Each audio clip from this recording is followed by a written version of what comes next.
دعوت اسلامی کی مرکزی مجلس شورا کے رکن یورپ کے نگران حاجی محمد اظہر اقبال اتاری کی شہزادی سکینہ اتاریہ رضائی الہی سے انتقال فرما گئیں۔ ان کا نماز جنازہ واربٹن جنازگاہ میں رکن شورا حاجی محمد اظہر اقبال اتاری نے پڑھایا۔ جنازے میں واربٹن اور پاکستان کے کئی شہروں کے عاشقان رسول نے شرکت کی۔ جنازے کے اگلے دن سکینہ اتاریہ کے ایصال ثواب کے لیے دعوت اسلامی کے مدنی مرکز مدینہ مسجد واربٹن میں اجتماع ذکر و نعت کا سلسلہ ہوا، جس میں خصوصی بیان رکن شورا ابو البیان حاجی محمد اظہر اقبال اتاری نے فرمایا۔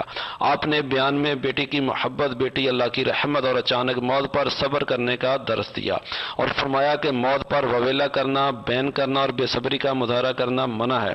ہمیں ہر حال میں اللہ کا شکر ادا کرنا چاہیے اور اللہ سے یہ دعا کرنی چاہیے کہ اللہ ہم آزمائش کے قابل نہیں، اللہ ہمیں آزمائش سے بچا، اور ایمان جو کہ سب سے زیادہ قیمتی اثاثہ ہے، اس کی سلامتی کی بھی دعا اللہ سے کرتے رہنی چاہیے۔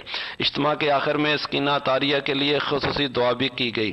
بانی دعوت اسلامی امیر اہل سنت حضرت علامہ مولانا محمد الیاس اتار قادری دامت برکاتہم العالیہ نے شہزادی رکن شورا سکینہ اتاریہ کے لیے بھی خصوصی دعا فرمائی۔ اللہ تعالی علیہ وآلہ وسلم کا واسطہ مرحومہ کو غریق رحمت فرما اور رکن شورا کو اس عظیم سانحہ پر صبر کی تلقین کی۔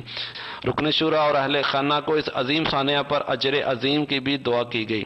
اس اجتماع میں رکن شورا کے بھائی رانا خالد محمود اتاری، رانا نصر اقبال اتاری، ڈویژن نگران آصف محمود اتاری، جامعۃ المدینہ امینیہ رضویہ کے ناظم الامور قاری انصر علی اتاری سمیت کثیر تعداد میں عاشقان رسول نے شرکت کی۔